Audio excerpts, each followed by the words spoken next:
আপনি যতই ভালো হন না কেন, কিছু মানুষের কাছে আপনি সবসময়ই খারাপ।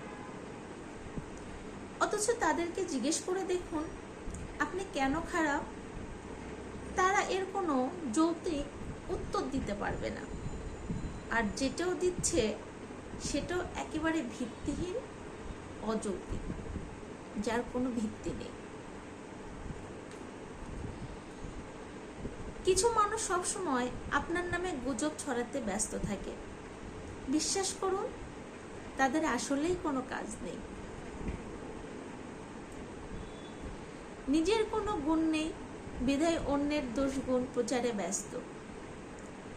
কিছু মানুষের কাছে আপনার পোশাক কখনোই পছন্দের হবে না, সে আপনি যত ভালোই পোশাক পরুন না কেন।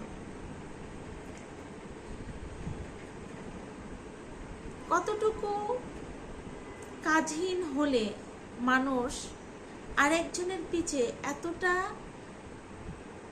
ভাবে সারাদিন পড়ে থাকে আরেকজনের দোষ ধরার জন্য। একবার ভাবুন তো।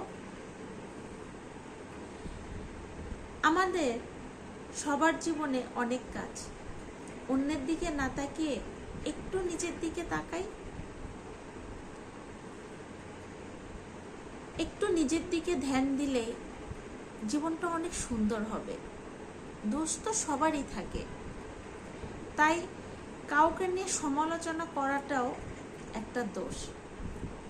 একজন ডেডিকেটেড মানুষ কখনোই আরেকজনকে নিয়ে সমালোচনা করা বা চিন্তা করার সময় পায় না, বা সময় তাদের কাছে নেই।